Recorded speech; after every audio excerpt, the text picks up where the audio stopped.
మంచిది. దేవుని బిడ్డలకి నా హృదయపూర్వక వందనాలు. సాక్ష్యం చెప్పిన వారికి కూడా నా ప్రత్యేకమైన వందనాలు. ఒకసారి మంచిది. అందరు కూడా ప్రైజ్ లార్డ్.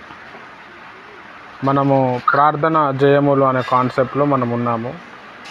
మరి చాలా రోజులు అయిపోయింది, దాదాపు ఒక నెల అయినట్టుంది. ఈ సబ్జెక్ట్ మనం టచ్ చేయలేదు. అనేక పాఠాలు మరి అయ్యగారి ద్వారా మనము నేర్చుకున్నాము. ఈరోజు కూడా మరి ఆయన పరిచర్యలో సేవలో నలుగుట అనే పాఠంలో ఆయన జీవితంలో జరిగిన కొన్ని విషయాలు నేర్చుకుందాం. మరి జీసీ బీవింగ్టన్ గారు చాలా భారమైన పరిచర్య చేశారు. ఆ పరిచర్యకి పునాది, ఆ పరిచర్యకు వెన్నుముక్క ప్రార్థన. అంటే ప్రేయర్ చేయాలని తెలుసు, కానీ ఎలా ప్రార్థన చేయాలి, ఏది ప్రార్థన చేస్తే ఏదవుతుంది, ఎన్ని గంటలు ప్రార్థన చేయాలో మరి అయ్యగారి పుస్తకం చదవటం వల్లనే నేను చాలా విషయాలు నేర్చుకున్నాను. ప్రార్థన పరిచర్యని కడుతుంది, ప్రార్థన మన జీవితాన్ని కడుతుంది అని చెప్పటానికి అయ్యగారి జీవితమే ఒక నిదర్శనం. ఒంటరిగా వచ్చాడు, ఖాళీగా ఉన్నాడు, కానీ ఆ ఒంటరిగా ఉన్న సమయము తను వాడుకోవటం బట్టి అనేకులకు జీసీ బీవింగ్టన్ గారు ఆశీర్వాదకరంగా మారారు. మామూలు కార్యాలు కావు. భార్యాభర్తలు విడిపోయారు, వాళ్ళ మీద దురాత్మలు ఉన్నాయి, వాళ్ళ మీద చేతబడి శక్తులు ఉంటాయి. భర్త తాగుడికి బానిస అయిపోయాడు. అటు భర్తను కలిసి ప్రార్థన చేసి తనని మార్చి, తర్వాత భార్య పేరు వింటేనే ఆ ఊరిలో అందరికీ భయం. అలాంటి ఆమెని ఆ శక్తి నుంచి విడిపించి వాళ్ళిద్దరిని కలిపి మళ్ళీ పెళ్లి చేయటం, వాళ్ళకి 3 కొడుకులు పుట్టడం, వాళ్ళు సేవ చేయటం, ఇలాంటి గొప్ప సాక్ష్యాలు మనం విన్నాం. ఇలా ఓన్లీ దైవజనులే చేయగలుగుతారు, దైవజనుడు ప్రార్థనే చేయగలుగుతుంది. దైవజనుడు అంటే ఏంది అని అంటే ప్రార్థన చేసేవాడు అని అర్థం. దైవజనుడు = ప్రార్థనాపరుడు, ప్రార్థనాపరుడు = దైవజనుడు. ఎం దేవదాసాయి గారు మరొక మాట అంటాడు. ఏం మాట అంటారంటే, దైవ సన్నిధిలో గడిపే వారికి దైవ స్వభావం వస్తుంది అంటాడు. హల్లెలూయా. దేవుని సన్నిధిలో గడిపే వారికి దేవుని స్వభావం వస్తుంది. తర్వాత నీ మోకాళ్ళు నల్లబడితే నీ ముఖం తెల్లబడుతుంది. అంటే మనం ఎంతగా మోకాళ్ళ మీద నలుగుతామో మన ఫేస్లో అంత గ్లో వస్తుంది. మంచి ప్రార్థన పరులు ఫేస్లో చాలా గ్లో ఉంటుంది. ఏది పెట్టినా కానీ ఆ గ్లో పోదన్నమాట. ఫేస్కి గ్లో రావాలని చెప్పి మనం ఏదైనా క్రీమ్స్ పెడితే, ఎగ్జాంపుల్ ఫెయిర్ అండ్ లవ్లీ లాంటిది పెడితే 2 గంటల తర్వాత గ్లో తగ్గిపోతుంది. పౌడర్ లాంటిది పెడితే అరగంటకే తగ్గిపోతుంది. కానీ మోకాళ్ళ మీద ఉండి ప్రార్థన చేస్తూ ఉంటే, మోకాలు నలుగుతూ ఉంటే ఆ గ్లో అనేది తగ్గదు. ఫేస్లోనే కాదు, వ్యక్తిత్వంలో కూడా ఆ గ్లో వస్తుంది. మరి అయ్యగారి జీవితం మనం చూస్తే ఆయన అవసరతలు ఎవరికి అడిగేవారు కాదు. ఒకరికి బాగాలేదని తెలిస్తే ఆయనకి జవాబు వచ్చేంత వరకు ఆయన ప్రార్థనే చేసేవాడు. ఆ జవాబు కూడా ఎట్లా, పలానా వ్యక్తి వచ్చానో చెప్పాలి, లేకపోతే దేవుడన్నా ఇతనికి చూపించాలి. అంత మొండి ప్రార్థన. మనం ఈయన గురించి మనం విన్నప్పుడు మనం కూడా ఇలా చేయాలని అనుకుంటాం, కానీ మనం చేయలేం. ఎందుకు అనంటే, ఆ విధంగా చేయాలంటే మనం కృప పొందుకొని ఉండాలి. దేవుడు కొంతమందికి కొన్ని కృపలు ఇస్తాడు. కొంతమంది నిరంతరం ప్రార్థనలో ఇష్టపడతారు, ప్రార్థన చేయటం. కొంతమంది రాత్రి మొత్తం కూడా వాక్యం చెప్పగలుగుతారు, కానీ వాళ్ళు ప్రేయర్ చేయడానికి రాదు. కొంతమందికి ఎప్పుడైనా అప్పుడు పాటలు పాడడానికి వస్తుంది. రాత్రంతా పాడమంటే కూడా పాడతారు, మనం పాడలేం. ఎందుకు అనంటే వారు ఆ కృపను పొందుకున్నారు. బీవింగ్టన్ గారు కొన్ని గంటల తడబడి మోకాళ్ళ మీద ఉండి ప్రార్థన చేసేవాడు. ఆయన ఆ కృప పొందుకున్నాడు అన్నమాట. కృప పొందుకోవటానికి మన స్వభావం అనేది చాలా ఇంపార్టెంట్. ప్రపంచంలో ఎంతోమంది స్త్రీలు ఉన్నారు. దేవదూత వచ్చి మరియమ్మతోనే మాట్లాడారు. మరియా దయాప్రాప్తురాల, దేవుని కృపను పొందినవు అన్నారు. హల్లెలూయా. మరి ఎంతోమంది స్త్రీలు ఉన్నారు కదా, మరియమ్మతో ఎందుకు మాట్లాడిండు దేవదూత గారు అని అంటే ఆమె స్వభావం ఆ విధంగా ఉంది. మన జీవితంలో కూడా మనం వాక్యం నేర్చుకుంటున్నాం. ఈ వాక్యంలో మన స్వభావం అనేది చాలా ఇంపార్టెంట్. నీతిమంతుల ప్రార్థన యెహోవా ఆలకించును, నిత్యము యెహోవా నీతిమంతుల ప్రార్థన వినును. ఈ 2 మాటలు కూడా బైబిల్లోకి వెళ్ళి వచ్చినాయి. 2 మాటలకు 2 సేమ్ అర్థం, కానీ డిఫరెంట్ సందర్భంలో చెప్పబడ్డది. హల్లెలూయా. నీతిమంతుడే ప్రార్థన చేయగలుగుతాడు, ప్రార్థన చేసేవాడే నీతిమంతుడు అవుతాడు. చాలా ఇంపార్టెంట్. కాబట్టి మనం ఇక్కడ ప్రార్థన చేయటం అనేది చాలా ఇంపార్టెంట్. పాత నిబంధనలో మనము వాళ్ళు తెలుగులో ప్రార్థన వాళ్ళ హీబ్రూలో లేకపోతే గ్రీకు, అరామిక్లో వాళ్ళు ప్రార్థన చేశారు. యేసు ప్రభు వారికి వచ్చేసరికి అరామిక్లో ప్రార్థన చేశారు. అరామిక్ అనేది ఒక లాంగ్వేజ్. పౌలు భక్తుడు వీళ్ళంతా కూడా యేసు ప్రభు శిష్యులు వీళ్ళు కొంచెం గ్రీక్లో ప్రార్థన చేశారు. మన దగ్గరకు వచ్చేసరికి మనం తెలుగులోనో, హిందీలోనో, ఇంగ్లీష్లోనో మనం ప్రేయర్ చేస్తున్నాం. కొత్త నిబంధనలో ప్రార్థన అంటేనే అన్య భాషలు. కాబట్టి ఇక్కడ నేను ఎప్పుడైనా ప్రార్థన అని చెప్పగానే మీరు అన్య భాషల దగ్గరికే పోవాలా. మరి నాకు అన్య భాషలు రావు బ్రదర్ అంటే నువ్వు పొందుకోవాలంతే. నాకు కూడా రావు, నేను పొందుకున్నా. అది పొందుకున్న తర్వాతనే దాంట్లో ఉన్న పవర్ నాకు అర్థమైంది. మధ్యాహ్న సమయంలో దాదాపుగా 2 గంటలు అన్య భాషలు మాట్లాడినాం. దేవుడు ఆ కృప ఇచ్చిండు. హల్లెలూయా. చాలా విషయాల కోసం ప్రార్థన చేసినాం అన్య భాషల్లో. దేవుణ్ణి స్తుతించాము, దేవుడు చేసిన మేలను జ్ఞాపకం చేసుకున్నాము, రాబోయే శోధన నుంచి తప్పియాలని చెప్పి ఆ శోధన ఏందో కూడా అన్య భాషల ద్వారా ప్రభువుకు చెప్పాము. హల్లెలూయా. ఈ సెప్టెంబర్ నెలలో చాలా భయంకరంగా సాతాను పనిచేయాలి, తర్వాత మరణగండాలు తీసుకురావాలి. డే 1 నుంచే చాలా ప్రాబ్లం వచ్చింది. మన శరీరంలో ఒక ముళ్ళు లెక్క పనిచేసింది. కానీ మనం ప్రార్థన, ఫ్యామిలీ ప్రేయర్ చేయటం బట్టి, ఆ 7వ తారీఖు 18 గంటలు ప్రార్థన చేయటం బట్టి మనం దాంట్లోకి వెళ్ళి బయటపడ్డాం. అదంతా కూడా దేవుని ఒక మహాకృప. మనం ఆరాధన చేయటం వల్ల, స్తుతించటం వల్ల మనల్ని మనం కాపాడుకున్నాం. అందుని బట్టి మనము దేవుణ్ణి ఎంతగానో మహిమపరచాలి. ఇప్పుడు మనం సబ్జెక్ట్లోనికి వస్తే, అయ్యగారు సేవలో ఎన్ని శ్రమలు పడ్డారో మనకి ఇక్కడ తెలుస్తుంది. మూర్ఛలు న్యూరాలజియా స్వస్థపడుట. ఒక చక్కని గుణశీల అయిన యువతికి ఫిట్స్ వ్యాధి పట్టుకొనెను. మూర్ఛల అంటే ఫిట్స్ అన్నమాట. దీనివలన కూటములకు క్రమంగా రాలేకపోయాను. ఆమె ఇంటికి వెళ్ళి ఆమె కొరకు ప్రార్థన చేసి తిని ఇక ఎన్నడూ ఫిట్స్ తిరిగి రాలేదు. యేసుక్రీస్తు తనకు చేసిన ఈ గొప్ప కార్యం గురించి ఆమె ఎన్నోసార్లు సిసినటి క్యాంపులో సాక్ష్యం ఇచ్చాను. ఒక సహోదరునికి న్యూరాలజియా వ్యాధి సోకినది. యేసు ప్రభు నన్ను స్వస్థపరచలేడా అని ఆ వ్యక్తిని నన్ను అడిగాను. ఆయనను క్రియ చేయనిస్తే తప్పకుండా చేస్తాడని నూనెతో అతని తల అంటి ప్రార్థించి తిని 20 నిమిషాల్లో తలనొప్పి వదిలిపోయాను. తిరిగి ఎన్నడూ రాలేదట. క్రీస్తుకే మహిమ చెల్లును గాక. ఆయనను నమ్మగలిగే విశ్వాసము నేర్చుకుంటే ఎంతో మేలు.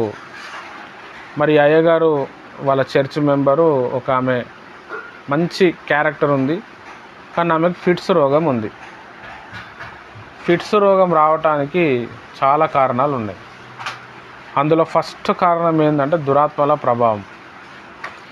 మార్కు సువార్త 9వ అధ్యాయం మనం చదివితే, యేసుప్రభు వారు కొండ మీద ఉండి ప్రార్థన చేస్తూ ఉంటే, కొండ కింద శిష్యులు ఉన్నప్పుడు ఒక తండ్రి ఒక అబ్బాయిని తీసుకొని వస్తాడు. చాంద్ర రోగము అని బైబిల్లో రాయబడ్డది.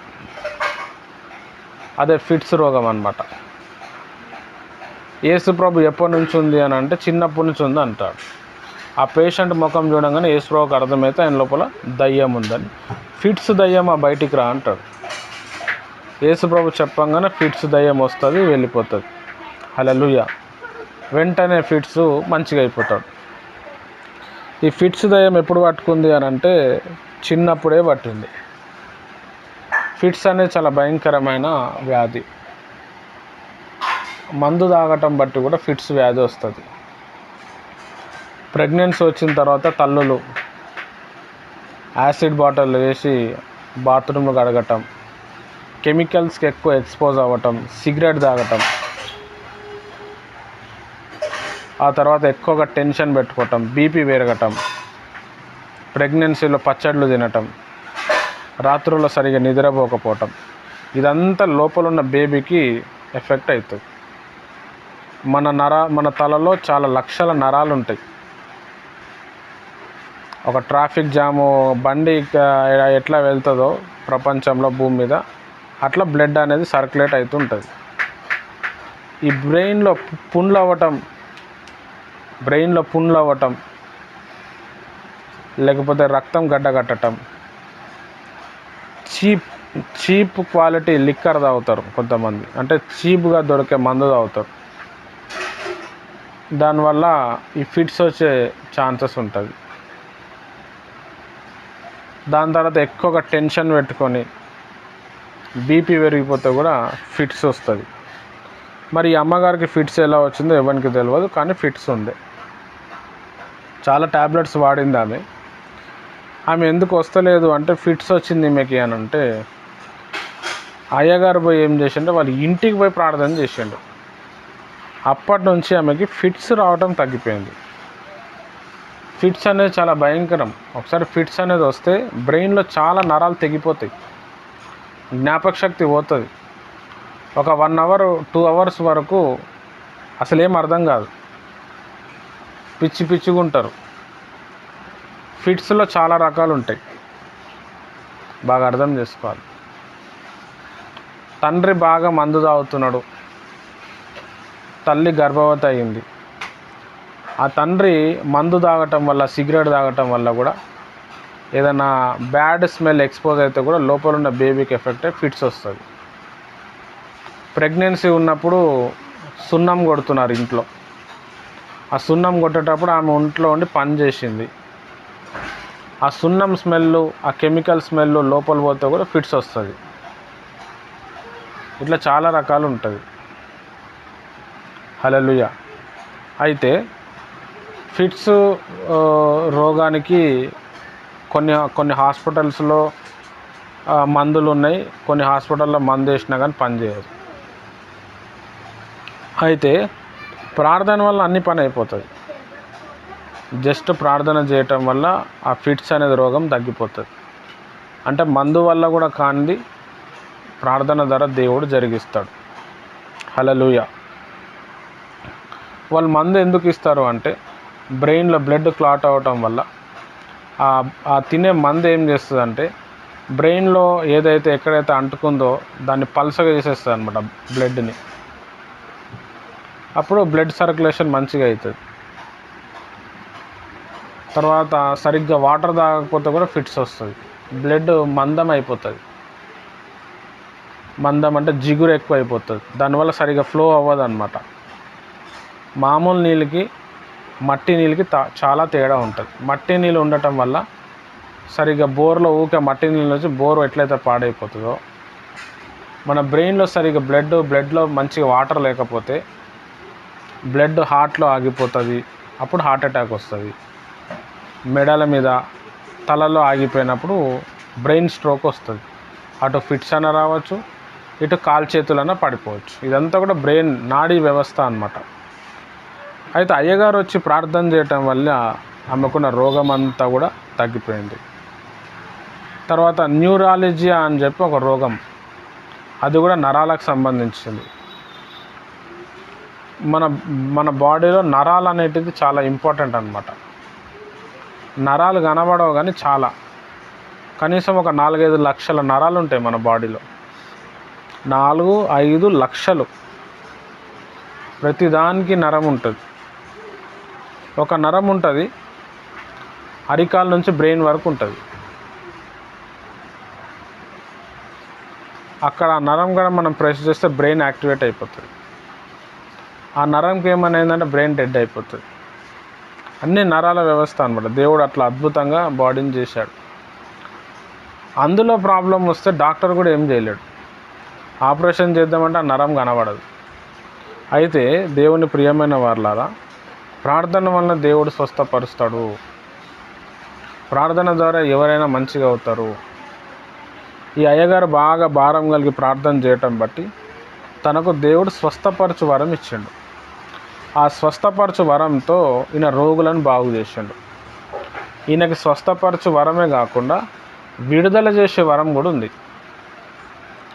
దేవుడు ప్రతి వ్యక్తికి విడుదల చేసే పరిచర్య ఇస్తాడు. దేవుడు మనల్ని పిలిచినప్పుడు మన పిలుపులో స్వస్థత వరం ఉంటుంది, విడుదల చేసే వరం ఉంటుంది, అద్భుతాలు చేసే వరం ఉంటుంది. మనం దేని మీద ఫోకస్ చేస్తే అది మనకు బయటకు వస్తుంది. అయితే ఫస్ట్ ఆఫ్ ఆల్ ఏంటంటే మనము విడుదల చేసే వరాన్ని యాక్టివేట్ చేయాలి. పొందుకోవటం కాదు, ఆల్రెడీ ఉంటుంది మన లోపల. 9 కృపావరాలు ఉన్నాయి. అది పరిశుద్ధాత్మలో ఉంటుంది. అదే పరిశుద్ధాత్మ మనలో వచ్చినప్పుడు ఆ 9 ఫలాలు అనేటివి, 9 వరాలు అనేటివి ఉంటాయి. విశ్వాసం ద్వారా అది ఏమవుతుందంటే బయటికి వస్తూ ఉంటుంది. ఇప్పుడు మీ అందరి లోపల ప్రవచన వరం ఉంటుంది. నేను ప్రవచనం చెప్పాలి పలానా వ్యక్తికి అని చెప్పి మీరు విశ్వాసంతో నోరు తెరిచినప్పుడు ప్రవచనం రిలీజ్ అవుతుంది. సింపుల్. నేను భాషలు మాట్లాడాలి ఇప్పుడు అంటే విశ్వాసంతో రీ కబా రబా రబా అంటే కొంచెం దాన్ని ప్రాక్టీస్ చేస్తే రీ కబా మనం ట్రై చేస్తే అది అంటుకుంటుంది. భాషలకు అర్థం చెప్పాలా, అర్థం తెలుసుకోవాలా నేను అని అనుకుని దాని మీద ఫోకస్ చేసి నువ్వు భాషలు మాట్లాడితే, నువ్వు ఏం భాషలు మాట్లాడుతున్నావు దాని మీద గమనిస్తే దానికి మీనింగ్ తెలిసిపోతుంది. నువ్వు రాస్తూ ఉంటే నువ్వు భాషలు మాట్లాడి రాస్తూ ఉంటే ఆ భాషలకు అర్థం తెలిసిపోతుంది. హల్లెలూయా. అంటే మనం ఏది కోరుకుంటామో దేవుడు అది జరిగిస్తాడు. ఇక్కడ ఈ అయ్యగారికి దేవుడు ఏం చేసిండంటే విడుదల చేసే పరిచర్య ఇచ్చిండు. మరి ఎవరు బంధించారు సార్, ఎవరు ఇబ్బంది పెట్టారంటే సైతాన్.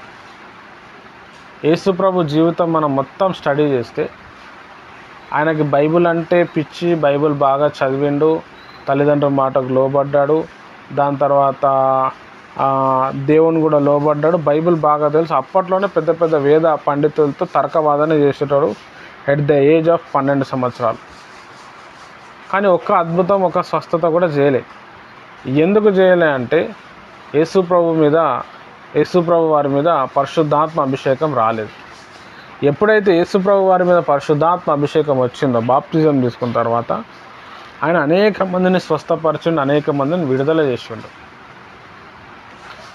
అరణ్యంలో 40 రోజులు ఉపవాసం చేసి ఆ ఉపవాసంలో సాతాన్ని ఓడించి సాతాన్ని జయించి మందిరంలో వెళ్ళి ప్రభు ఆత్మ నా మీద ఉన్నది, దీనులకు సువార్తమానము ప్రకటించుటకు ప్రభు నన్ను పంపాననే మాటలు, ఆ వచనాలు, ఆ ప్రవచనాలు చెప్పుకుంటూ వచ్చిండు. మరి ఎవరు బీదలైన వారు మీరు ధన్యులు అన్నాడు. బీదలను రక్షించుటకు నేను వచ్చినా అని చెప్పిండు. ఎవరు బీదలను చేసిర్రు? బంధింపబడిన వారిని, బాధింపబడిన వారిని వాళ్ళ బంధకాలు తెంపడానికి నేను వచ్చినా అన్నాడు. ఎవడు బంధించిండు? సాతాను బంధించాడు, సాతాను రోగం పెట్టాడు. ఆ సాతాను బంధకం నుంచి ప్రజల్ని విడుదల చేయాలి. ఒక విడుదల పరిచర్య మన ద్వారా జరగాలి అంటే మనం పరిశుద్ధాత్మ పూర్ణులుగా మారాలి. హల్లెలూయా. ఈ అయ్యగారు జీసీ బీవింగ్టన్ గారు స్వస్థపరచడానికి, ఆయన పరిచర్యలో గొప్ప గొప్ప కార్యాలు అవ్వటానికి గొప్ప కారణం ఏంటంటే ఆయన పరిశుద్ధాత్మ పూర్ణుడు అయిపోయాడు.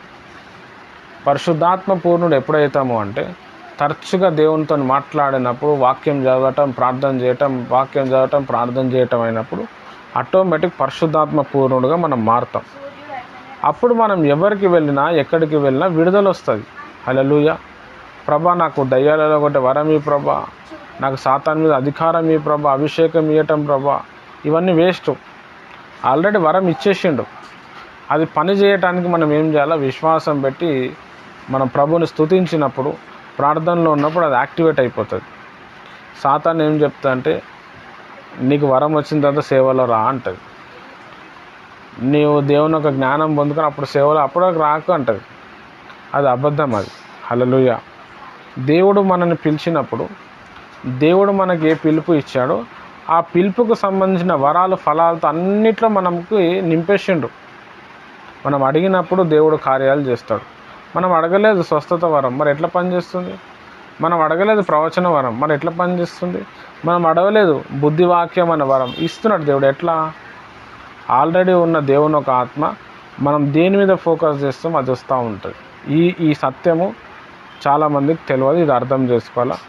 నాకు కూడా తెలియదు, కానీ నేను మళ్ళీ వాక్య ధ్యానం చేసి నేను తెలుసుకున్నా. దేవుడు నాకు ఇచ్చిన ప్రత్యక్షత. హల్లెలూయా. చాలా ఇంపార్టెంట్. అయితే దేవుడు ఒక మనిషికి వరం ఎందుకు ఇస్తాడంటే డబ్బు సంపాదించడానికి, తన పవర్ ఏందో లోకాన్ని చూపించటానికి కాదు. మనిషిని విడుదల చేయటానికి దేవుడు వరం ఇస్తాడు. అది ఏ వరమైనా కావచ్చు. అన్నిటికంటే గొప్ప వరం ఏంటంటే విశ్వాసము అనే వరం. ఈ వరం ఉంటే అన్ని పని చేస్తాయి. ఇంకా మీరందరూ అన్య భాషలు అంటారా అనుకున్నానుగా, కాదు. అన్య భాషలు అనే వరం కూడా గొప్పది. దానికంటే గొప్పది విశ్వాసం అనే వరం. ఎందుకు విశ్వాసమైన వరం గొప్పది అని ఎందుకు అన్నాను అంటే, ఇప్పుడు నాలుక ఉన్న వ్యక్తి అన్య భాషలు మాట్లాడతాడు. నాలుక లేనోడు, మాటలే రానోడు, నాలుక లేనోడు ఏం మాట్లాడతాడు? విశ్వాసం అనేది నాలుక లేకపోయినా నోరు లేకపోయినా నడుస్తుంది. అది నమ్మకంతో కూడుకున్నది. హల్లెలూయా. కాబట్టి మనం విశ్వాసం అనే వరం ఉన్నప్పుడు ఆటోమేటిక్ దేవుని కొరకు గొప్ప కార్యాలు చేయగలుగుతాము. ఈ అయ్యగారికి ఆ వరం ఉంది కాబట్టి ఈయన విడుదల చేయగలిగిండు, స్వస్థత చేయగలిగిండు. మనం ఇవన్నీ చదివినప్పుడు అబ్బా ఏముందబ్బా అని అనిపిస్తుంది. మనం ఆ లెవెల్ విశ్వాసం పెడితే, మనం ఆ లెవెల్ ప్రార్థన చేస్తే దేవుడు మనకు కూడా ఇస్తాడు. అదేం పెద్ద విషయం కాదు. రైట్, మనం సబ్జెక్ట్ అనుకుందాం. ఓహాయోలో కూటములు జరుపుచున్నప్పుడు 8 సంవత్సరాలుగా వ్యాధి పీడితురాలైన స్త్రీ కొరకు నూనె అంటి ప్రార్థన చేసి తిని. ఆమెది పెద్ద కుటుంబం. ఒక దినం లేస్తే ఒక దినం పడక. ఆమె స్వస్థతను ఏదో చీకటి అడ్డపరుస్తున్నట్లు నాకు తోచెను. దానిని బట్టి నేను వెనుకాడలేదు. కారణం చెప్పకుండా ఇంటి ప్రక్కన ఉన్న పాకలోనికి వెళ్ళి కొన్ని గంటలు ప్రార్థన చేసి తిని మరలా వెళ్ళి నూనెతో అంటి ప్రార్థన చేయమని నాకు ప్రోత్సాహం కలిగాను. 40 నిమిషాలలో ఆమెకు పూర్ణ స్వస్థత కలిగాను. ఆమె లేచి నాకు భోజనం సిద్ధం చేశాను. ఇక ఇట్టి తొందర తిరిగి కలగలేదు. హల్లెలూయా. ఒక ఆమె ఉంది, 8 సంవత్సరాల నుంచి మరి ఒక వ్యాధితోనే ఆమె పీడింపబడుతుంది. అది ఏ వ్యాధో మనకు కూడా ఇక్కడ రాయలేదు. నా డౌట్ కాలు చేతులు పడిపోయినాయేమో అని అనుకుంటున్నా. అయితే ఈయన వెళ్ళి ప్రార్థన చేస్తే తర్వాత దేవుడు ఈయనకి పిలుపునిస్తే, దేవుడు ఈయనని ప్రేరేపిస్తే ఈమె పోయి అక్కడ పోయి మళ్ళీ ప్రార్థన చేయటం మొదలుపెట్టింది. ఆమె కోసం కొన్ని గంటలు ప్రార్థన చేసిందంట ఒక పాకలో. తర్వాత దేవుని ఒక ఆత్మ ప్రేరేపణతో నువ్వు పోయి అక్కడ ప్రార్థన చేయి, నేను గొప్ప కార్యాలు చేయబోతున్నా అంటే ఈమె పోయి ప్రార్థన చేసినప్పుడు వెంటనే దేవుని ఒక కార్యాలు ఈయన చూశాడు. హల్లెలూయా. ఆమె చూసింది మంచిగా అయిపోయింది. మరి అది ముందే ప్రార్థన చేస్తే అయిపోతాయి కదా బ్రదర్, ఇప్పుడు గంటలు తడబడి ప్రార్థన చేసిన తర్వాత దేవుడు చేస్తాడా అంటే దేవుడు స్పాట్లో తీయడా అనేటోళ్ళు కూడా ఎంతోమంది ఉన్నారు. అయితే దేవుని ప్రియమైన వారలారా, ఒక మనిషికి మనం స్వస్థత ఇవ్వాలి అని అంటే ఫస్ట్ ఆఫ్ ఆల్ ఆ మనిషి చేసిన పాపాలు మనం ఒప్పుకోవాలి. పాపం వల్లనే రోగం వస్తుందని చెప్పి బైబిల్లో రాయబడ్డది. ఒక కాల్చే పడిపోయిన పేషెంట్ ఉంటే ఎవ్వరు లేకపోతే వాళ్ళు ఇంటి కప్పు రేకులన్నీ బయటికి తీసినట్టు పైనుంచి కిందికి తాడ్ల ద్వారా ఒక పేషెంట్ని ఇంటికాడ పెట్టినట్టు ఆయన క్యారెక్టర్ బాగాలేకపోవటం వల్ల ఆయనలో పాపం ఉంది కాబట్టి ఆయనకు ఆ విధంగా ఆ రోగం వచ్చింది. ఎవ్వరు ఆయనని పట్టించుకుంటలేరు. యేసు ప్రభువుకు తెలిసినప్పుడు వాళ్ళ ఇంటికి వెళ్ళి వాళ్ళకు సువార్త ప్రకటించి తర్వాత వాళ్ళని విశ్వాసంలో పెంచి వాళ్ళ ప్రార్థన చేసినప్పుడు దేవుడు మహా గొప్ప కార్యం చేసిండు. ఇక చనిపోయి పతనమైన ఉండే స్టేజ్లోకి వెళ్ళి దేవుడు ఏం చేసిండంటే ఆయన పైకి లేపాడు. ఇదంతా కూడా విశ్వాసం వల్ల జరిగింది. హల్లెలూయా. చాలా ఇంపార్టెంట్. మరి దాదాపుగా చాలా సంవత్సరాలు 8 సంవత్సరాల నుంచి ఆయన బాధపడుతుంటే ఈయనకి ఏమనిపించిందంటే ఆయన లోపల ఏదో చీకటి ఉంది. ఇది ఎలా గ్రహిస్తాము అనంటే, మనం బాగా భారం కలిగి ప్రార్థన ఉన్నప్పుడు మనం ప్రార్థన చేస్తూ ఉంటే దేవుని ప్రియమైన వాళ్ళ ఆటోమేటిక్ మనకు ఒక భారం కలుగుతుంది, మైండ్లో ఏదో ఒకటి స్ట్రైక్ అవుతుంది. దీన్ని బట్టి ఏమైపోతుంది అంటే ఫలానా వ్యక్తికి ఇది ఉండొచ్చు అని మనకు తెలిసిపోతుంది. దానికి మళ్ళా దేవుడు వచ్చి చెప్పటం ఏం అవసరం లేదు. ఎందుకంటే మనకిచ్చిన వరము, మనకిచ్చిన అభిషేకమే మన గురించి మాట్లాడుతుంది. మనకిచ్చిన వరము, మనకిచ్చిన అభిషేకము మన గురించి బయలుపరుస్తుంది అన్నమాట. ఈ అభిషేకం ఏడు నుంచి వస్తుంది అంటే మనం ప్రార్థనలో ఉన్నప్పుడు వస్తుంది, మనం ఆరాధన చేస్తున్నప్పుడు వస్తుంది. హల్లెలూయా. దేవుడు ఒక్కొక్కరికి ఒక్కొక్క అభిషేకం ఇస్తాడు, స్పెషల్ అభిషేకం ఇస్తాడు. 100 మంది ఉంటే 100 మందికి రకరకాల అభిషేకాలు వస్తాయి. ఇవి ఎందుకు వస్తాయి అనంటే దేవుడు వాళ్ళని జతపరచటానికి, దేవుని ఒక మహాకార్యాలు జరగటానికి దేవుడు గొప్ప కార్యాలు చేస్తాడు. కాబట్టి దేవుని ప్రియమైన వారలారా, ఇక్కడ మనం తెలుసుకోవాల్సిన విషయం ఏంటంటే బీవింగ్టన్ గారు ప్రార్థన చేయటం బట్టి దేవుడు గొప్ప మార్పునిచ్చాడు. హల్లెలూయా.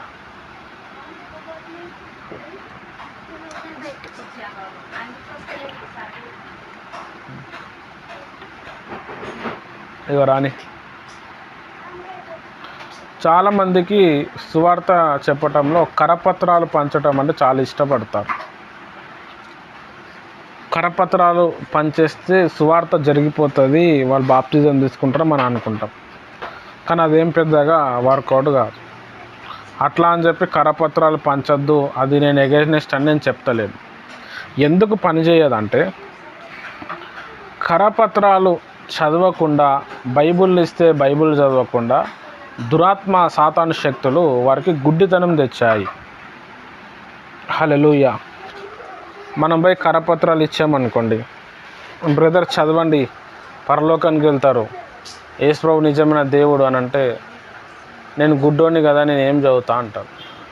గుడ్డివాడు ఇంకొక గుడ్డివాడికి ఎట్లయితే తోవ చూపలేడు, గుడ్డివాడు ఎప్పటికైనా గుంతలో ఎలా పడతాడు అనేది ఎంత నిజమో, సాతాను వాళ్ళకి బంధకాలేయటం బట్టి, వాళ్ళు గుడ్డివారు కాబట్టి వాళ్ళు చూపు లేకపోవటం వల్ల వాళ్ళు ఆ రక్షణని వాళ్ళు అంగీకరించలేరు. అయితే దేవుడు ఏం చేసిండంటే, ఎవరికైతే సువార్థికులు అంటారు కదా, సువార్త అందించే వాళ్ళకి దేవుడు ఒక స్పెషల్ అభిషేకం ఇచ్చిండు. సువార్త పిలుపు ఉన్న వాళ్ళకు ఒక స్పెషల్ అభిషేకం ఉంటుంది. ఆ అభిషేకం ఏంది అని అంటే వాళ్ళ దగ్గర ఎవరిపైనా అట్రాక్ట్ అయిపోతారు. దాని తర్వాత వాళ్ళు ప్రార్థన చేస్తే ప్రజలకి కంటికున్న ఆ ఆ ముసుగు ఏదైతుందో అది తెగిపోతుంది అన్నమాట.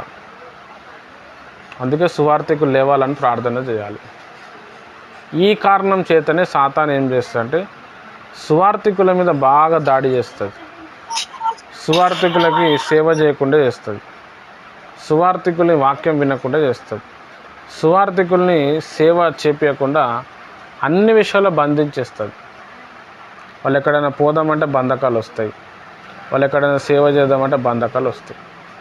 హల్లెలూయా. కాబట్టి బయట పబ్లిక్ అంతా కూడా సాతాను బంధకాలు వేసాడు. యేసుప్రభు వారు ఏమని చెప్పిండంటే, ఒక బలవంతుని బంధిస్తేనే తప్ప మనం ఆ ఇంటిని దోచుకోలేము. ఎవరిని బంధించాలా? వీక్ పర్సన్ని కాదు, బలవంతుణ్ణి.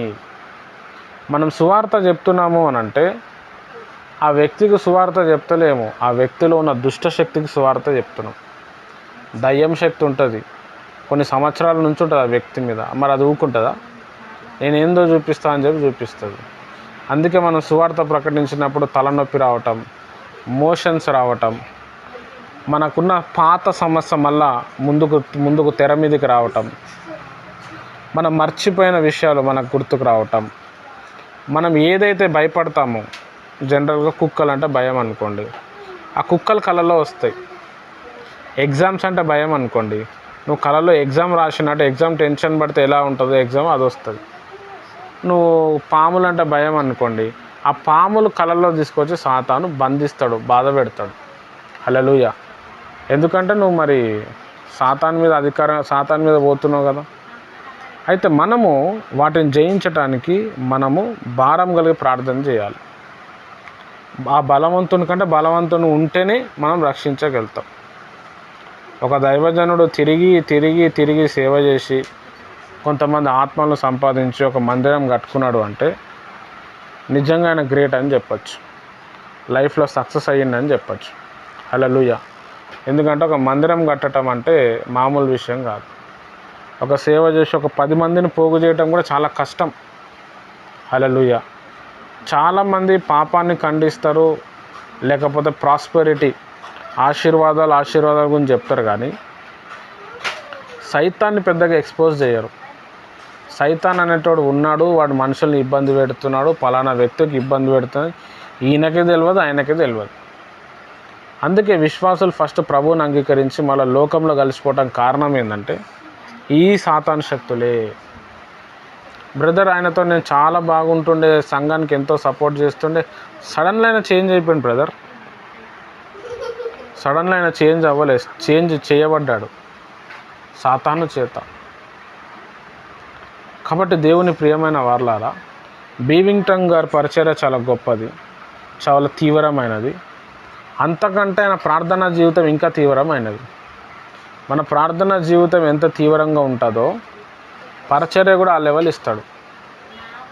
మనం డెప్త్ పరిచర్య చేయాలి, చాలా గొప్ప పరిచర్య చేయాలంటే గొప్ప గొప్ప సాతాను శక్తులతో మనము ఊగులాడాల్సి వస్తుంది. గొప్ప గొప్ప సాతాను శక్తులతో మన లెవెల్ ఏందో, మన స్ట్రాటజీ ఏందో చూపించాల్సి వస్తుంది. మన వీక్నెస్ పాయింట్లో మనకు తెలియదు, కానీ మన చుట్టూ ఉన్న సాతాను శక్తులకు తెలిసిపోతాయి. హల్లెలూయా. అందుకే సాతాను ఎక్కడ కూడా భయపడ్డాడు, కానీ మనం ఆరాధన చేస్తుంటే, ప్రార్థన చేస్తుంటే భయపడతాడు. ఒక సాతాను మనని ఆవరించింది, ఒక సాతాను మనని బాధ పెట్టింది అని అంటే దానికి కారణం ఏంటంటే సాతానికి ఇష్టం ఉండదు మనం డెవలప్మెంట్ అవ్వటం.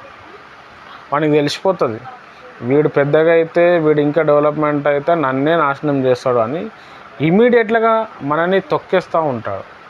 మనం ప్రార్థన చేస్తున్నప్పుడు ఇమీడియట్గా, అంటే తొందరగా, శీఘ్రముగా, వెంటనే మనకి ఇబ్బందులు కలుగుతున్నాయంటే సాతానికి మనం ఎదగటం ఇష్టం లేదు. ఎదగటం ఇష్టం లేదు కాబట్టి వాడు తరచుగా వచ్చి పని చేస్తాడు. తరచుగా వచ్చి మనకు నిద్ర ఉంటుంది కానీ వానికి నిద్ర ఉండదు. మనకు పెద్ద ఇంట్రెస్ట్ చూపించాం కానీ వాడు పక్క దాని మీదనే కూర్చుంటాడు. వాడి దగ్గర పెద్ద లిస్ట్ ఉంటుంది. ఏ దైవజనుడు, ఏ వ్యక్తి ఎంతవరకు వచ్చారు, వాళ్ళ విశ్వాసం ఎంతవరకు ఉంది, చాలా దెబ్బ కొడదాం.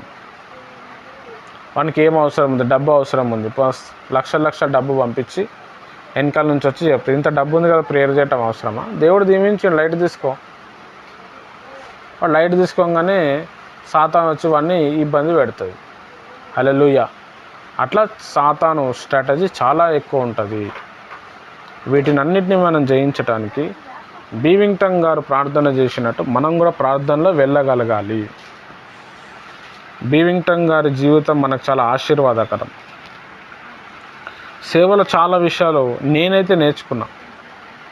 ఎందుకంటే ఒక ఇంటికి పోవటం, ఆమె సమస్యలు తెలుసుకోవటం, ఆమెకు విడుదల లేకపోతే విడుదల వచ్చే వరకు ప్రేయర్ చేయటం. చూడండి, ఇప్పుడన్నా కొంచెం మనుషులకు మెచ్యూరిటీ ఉండి ఏదైనా సాయం చేస్తారేమో, కానీ అప్పటి మనుషులకు పెద్ద మెచ్యూరిటీ లేదు. వాళ్ళ ఇష్టానుసారంగా వాళ్ళు బ్రతుకుతుండే. అలాంటి వ్యక్తులకి అలాంటి టైంలోనే ఆయన భారం కలిగి ప్రార్థన చేసిండు. హల్లెలూయా. ఈమెకి న్యూరాలజీ అనేది ఒక రోగం ఉంటే, బ్రెయిన్కి సంబంధించింది. అది కూడా బ్రెయిన్లో పురుగులు పట్టడం, బ్రెయిన్ బ్లాక్ అయిపోవటం, స్ట్రక్ అయిపోవటం, అదొక రోగం అన్నమాట. దానికి మెడిసిన్ లేదు, అప్పటికి లేదు, ఇప్పటికి కూడా లేదు, ఎప్పటికీ ఉండదు కొన్ని రోగాలకు. అయితే ఈయన భారం కలిగి ప్రార్థన చేస్తే ఆయనకు స్వస్థత కలిగింది. అది మనం నేర్చుకున్నాం. ఈయన ఏమని ప్రార్థన చేసి ఉండాలా? ఈయన ఏమని ప్రార్థన చేస్తాడంటే, ప్రభా పలానా బిడ్డ పాపంలో ఉన్నాడు, నువ్వు విడిపించు. ప్రభా పలానా బిడ్డ నరకంలో ఉన్నాడు, నువ్వు అతన్ని విడిపించు అని ప్రార్థన చేయటం, ఆరాధన చేయటం. వాళ్ళ అమ్మ నాన్న వాళ్ళు ఆ ప్రార్థనలో ఏకీభవించడం, వాళ్ళు కూడా ప్రేయర్ చేయటం. హల్లెలూయా. అప్పుడు ఏమైపోయిందంటే, దేవుని ప్రియమైన వారలారా, ఈయన సేవ అనేది సక్సెస్ అయింది. అంటే ఒక వ్యక్తిని మనం బాగు చేయాలి అని అంటే ఫస్ట్ ఆఫ్ ఆల్ ఆ వ్యక్తిని మనం దేవునిలో పెంచాలి. తను పాపి, తన చేతులారా తను చేసుకుంది పాపము తప్పని తనకు తానే తెలిసేటట్టు చేయాలి. తక్కువ మాట్లాడాలి, ఎక్కువ ప్రార్థన చేయాలి. తక్కువ మాట్లాడాలి, ఎక్కువ పాటలు పాడాలి. ఈ విధంగా ఉన్నప్పుడు మన లైఫ్లో అసలు ఏ టెన్షన్స్ రావు, మనం ఉన్నతమైన స్థాయిలో వెళ్తాం. హల్లెలూయా. మరి ఒక న్యూమరాలజీ పర్సను, దాని తర్వాత ఒక ఫిట్స్ పర్సన్, ఇద్దరిని బాగు చేసి ఆయన ఇంటికి తీసుకొని పోయిండు. హల్లెలూయా. ఎన్నో డబ్బులు, ఎన్నో ఖర్చు, ఎన్నో ఛాలెంజెస్ ఉంటే కూడా ఈయన ప్రభువు నామం పట్టుకొని గొప్ప కార్యాలు చేసిండు. దేవుని ప్రియమైన వాళ్ళరా, అప్పుడున్న దేవుడే ఇప్పుడు కూడా ఉన్నాడు. అప్పుడు చేసిన కార్యాలు ఇప్పుడు కూడా చేస్తాడు. ఎప్పుడు చేస్తాడంటే, నమ్ముట నీ వలన అయితే, నమ్మువానికి సమస్తము సాధ్యమని ఆయనకు చెప్పిండు. మనం నమ్మాలి, దేవుడు మనల్ని వాడుకుంటాడని. మనం నమ్మాలి, దేవుని యొక్క కార్యాలు చూస్తామని. అప్పుడు నిజంగానే మనం దేవుని యొక్క కార్యాలు మన జీవితంలో చూస్తాం. మీ అందరికీ ఫ్యామిలీ ప్రేయర్ అనేది ఒక కల్చర్ ఇచ్చాను, ఒక ప్రోగ్రాం ఇచ్చాను. అది చేయండి చాలు, చాలా వరకు మిమ్మల్ని ఉన్నతమైన స్థాయికి తీసుకొని వెళ్ళిపోతుంది. తర్వాత దేవుడు మీకు కొన్ని ఆలోచనలు ఇస్తాడు, దాని ప్రకారం మూమెంట్ ఇవ్వండి. ఒక్కొక్కసారి మనం పాపంలో పడిపోతాం, ఒక్కొక్కసారి మనం మర్చిపోతాం, ఒక్కొక్కసారి మనకు అవసరమా ఇంత ప్రేయర్ చేయటం? ఇన్ని రోజులు దేవుడు చేయండి, ఇప్పుడు ఏం చేస్తాం? అట్లా ఎన్నో వస్తాయి. అట్లా వస్తుంది, అట్లాంటి ఆలోచన వస్తుంది అంటే నీ భక్తి సాధన ఎదిగింది అని అర్థం. సాతానికి ఇష్టం ఉండదు మనం భక్తిలో ప్రార్థనలో ఎదగటం. సాతానికి ఇష్టం ఉండదు మనం తరచుగా ప్రార్థనలో వెళ్ళటం. వాడు పుల్లలు పెట్టేస్తాడు, ఫ్రెండ్స్ ద్వారా పుల్ల పెడతాడు, లేకపోతే మనంతటా మనం ఏం పోతావు వాళ్ళ ఇంటికి, వాళ్ళు ఒకరే ఉన్నారా? ఎంతోమంది ఉన్నారు. నువ్వు పోయినందుకు కనీసం ఒక నీళ్ళు కూడా ఇవ్వరు, నువ్వు పోయినందుకు మంచి కానుక కూడా పెట్టారు, ఇంకా నువ్వు ఎందుకు పోతావు? అన్నీ కూడా సాతాను ఏం చేస్తుందంటే మనుషులను తప్పుడు మార్గంలో తీసుకొని పోయి తప్పిచ్చేస్తున్నాడు. ఇది చాలామందికి తెలియదు. ఏదైనా సమస్య గురించి ఏదైనా అడిగితే, బ్రదర్ మరి ఆయన అట్లా అన్నాడు, ఆయన ఎట్లా చేసిండు, అందుకే నేను ఇట్లా చేసిన అని చెప్పటమే ఉంది. కానీ దేవుని ప్రియమైన వాళ్ళారా, మరి వేరే విషయాలు ఏవి లేవు. కాబట్టి దేవుని ప్రియమైన వాళ్ళారా, ప్రార్థన జీవితం అనేది చాలా ఇంపార్టెంట్. ప్రార్థన జీవితంలో మనం గొప్ప గొప్ప విషయాలు మనం పొందుకుంటాం. బీవింగ్టన్ గారి ప్రార్థన వల్ల ఫిట్స్ పేషెంట్ వ్యక్తి బాగైపోయాడు. బీవింగ్టన్ ప్రార్థన వల్ల అక్కడున్న ఇంకొక న్యూరాలజీ పేషెంట్ బాగైపోయారు. అంటే ప్రార్థన అనేది ఎంత గొప్ప విషయం ఏంటంటే, నీకు స్కానింగ్ అవసరం లేదు, నీకు ఎక్స్రేలు అవసరం లేదు, నీకు మెడిసిన్స్ అవసరం లేదు.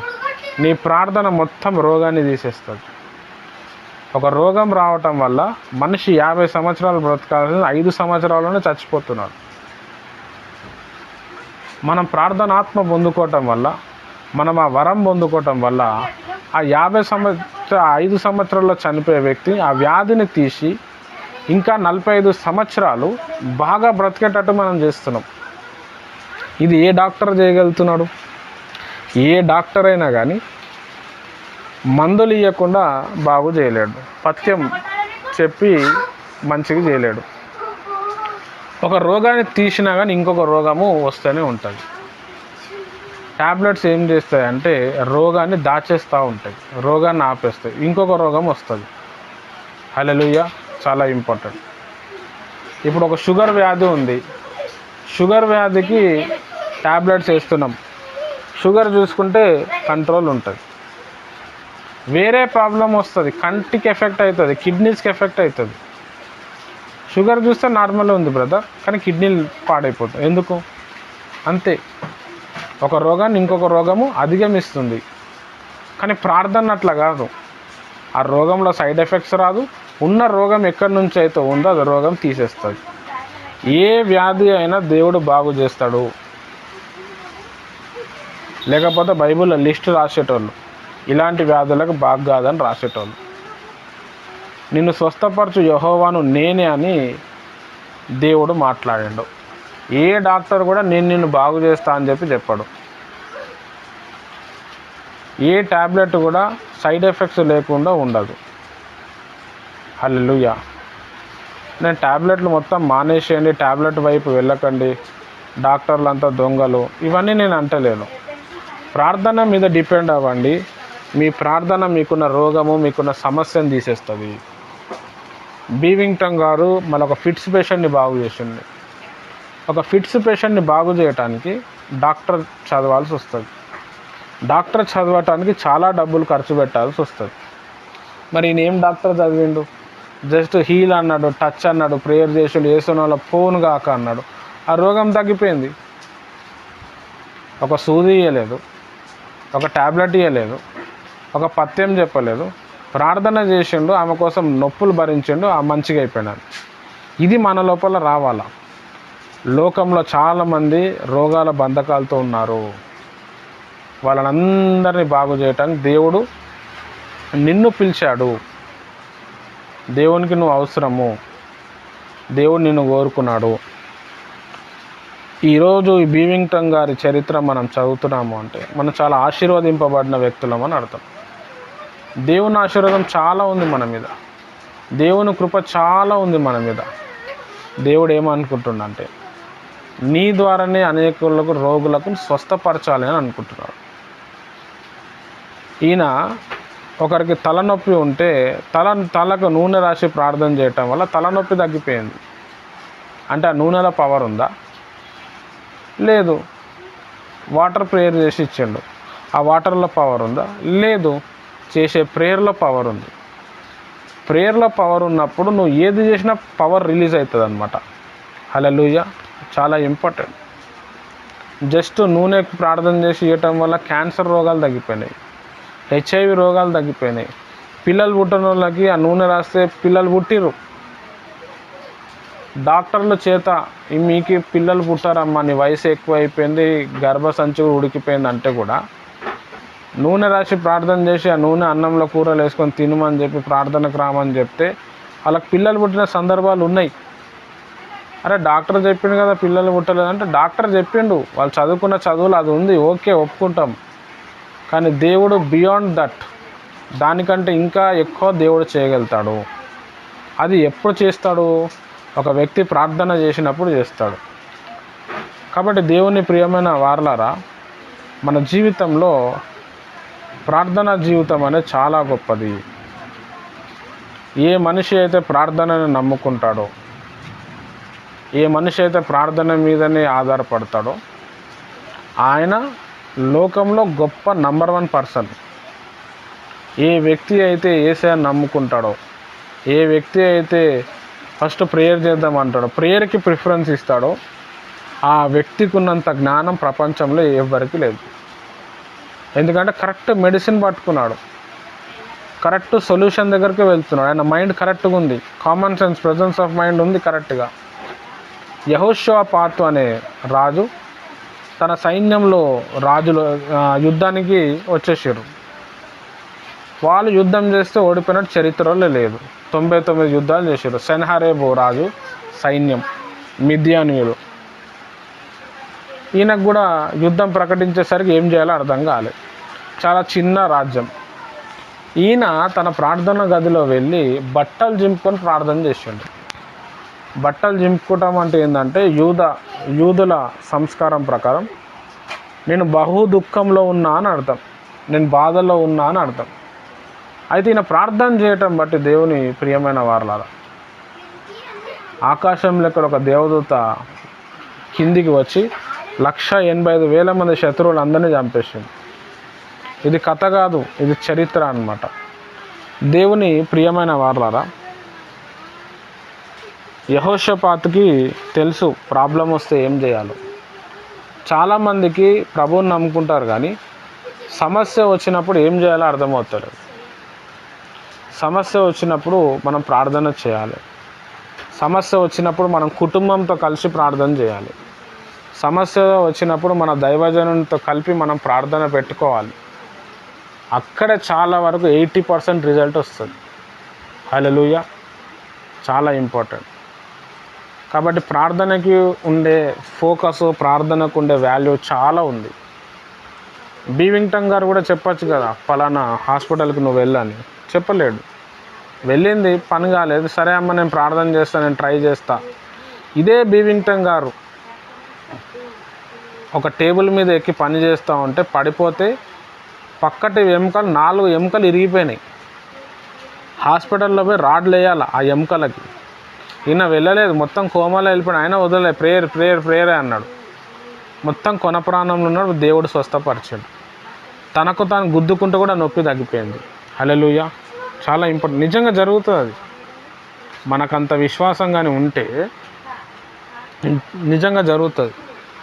ఇవాళ రేపట్లో దైవజనులకే విశ్వాసం ఉంటలేదు. ప్రతి చిన్నదానికి హాస్పిటల్కి పోతుర్రు. ప్రభు వల్ల తీసుకోవటం వల్ల చాలా ఆరోగ్య బెనిఫిట్స్ ఉన్నాయి. పౌలు భక్తుడు చెప్తాడు, మీరు ప్రభు వల్ల కరెక్ట్గా తీసుకుంటలేరు, అయోగ్యంగా తీసుకుంటున్నారు, అందుకే మీరు రోగులై ఉన్నారు అన్నాడు. నిజం అది. ప్రభు వల్ల మనం తీసుకుంటే మనకున్న రోగాలు తగ్గిపోతాయి, మనకు ఆశీర్వాదం వస్తుంది. హల్లెలూయా. చాలా ఇంపార్టెంట్. కానీ ప్రభు వల్ల చేసే పాస్టర్ ఏం చేస్తున్నాడు అంటే మరి హాస్పిటల్ పాలవుతున్నాడు. కారణం ఏంటంటే ఆ నిష్టతోటి చెయ్యరు. ఆ నిష్టతో ఇది దేవుని శరీరం, దేవుని రక్తం అని చెప్పి తీసుకోరు. అందుకే వ్యాధులు, అందుకే రోగాలు, అందుకే కష్టాలు, అందుకే విశ్వాసంలో సన్నగిల్లిపోవటం ఉంది. కాబట్టి దేవుని ప్రియమైన వారలారా, ఇక్కడ నేను చెప్పే విషయం ఏంటంటే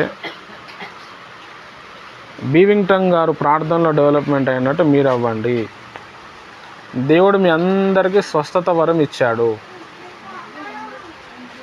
అందరికీ స్వస్థత వరం అనేది పనిచేస్తుంది. ఒక రోగం వచ్చినప్పుడు వాటర్ తీసుకొని ప్రేయర్ చేయండి, కొద్దిసేపు భాషలు మాట్లాడండి, ఆ వాటర్తో ముఖం కడుక్కోండి, స్నానం చేసే బకెట్లో వేయండి. గుండెలో నొప్పి వస్తుంది, ఆ గుండె మీద చేయబెట్టి ప్రేయర్ చేయండి. నొప్పి తీసుకొస్తున్న దయ్యం వేస్తున్న వాళ్ళ బంధిస్తున్న బయటికి రా అని చెప్పండి. పిల్లలకు జ్వరం వస్తే ఫస్ట్ ప్రేయర్ చేయండి, ఆ వాటర్తో ముఖం గడిపేయండి, మ్యాక్సిమం తగ్గిపోతుంది. నేను ప్రేయర్ చేసినా నువ్వు మంచిగా అయిపోతావు అని చెప్పండి. జ్వరం తగ్గిపోను గాక అని పలకండి, తగ్గిపోతుంది. నువ్వు నిశ్చయంగా పలుకుతే అది అవుతుంది. హల్లెలూయా. బీవింగ్టన్ గారు పలికారు, అది జరిగింది. కాబట్టి మన జీవితంలో ప్రార్థన అనేది చాలా ఇంపార్టెంట్. మనకి ఎన్ని వాక్యాలు తెలిసినా కానీ అసలు ఏ టైంలో ఏం చేయాలో తెలియకపోతే వేస్ట్. అందుకే నేను బీవింగ్టన్ గారి చరిత్రను చెప్తున్నాను. ఈ పుస్తకం అయిపోయిన తర్వాత ప్రార్థన వల్ల 100 విజయాలు అని చెప్పి ఇంకో పుస్తకం ఉంది. అదో 3 నెలలు అవుతుంది చెప్పేవారు. అది కూడా నేను పంచుకుంటాను. దానికంటే ముందు ప్రవక్తల పాఠశాల అని చెప్పి ఒక సబ్జెక్ట్ ఉంటుంది. ఇక ఆ సబ్జెక్ట్ విన్నప్పుడు మీరు అందరు ప్రవచనాలు చెప్పటం, దర్శనాలు చెప్పటం, ఒక ప్రవక్త అంటే ఏంది, ఒక మనిషిని చూడంగానే, ఒక పాస్టర్ని చూడంగానే ఆయనది ఏం పిలుపు, ఇవన్నీ మీకు తెలియపరచబడుతుంది. రేపు ప్రభు చిత్తం అయితే తల్లి స్వస్థత, పిల్లల మధ్య సేవ అనే అంశాన్ని మరి బీవింగ్టన్ గారు ఎలా సేవ చేసిరో మనం నేర్చుకుందాం. దేవుడి మాటలు దీవించును గాక. ఆమేన్.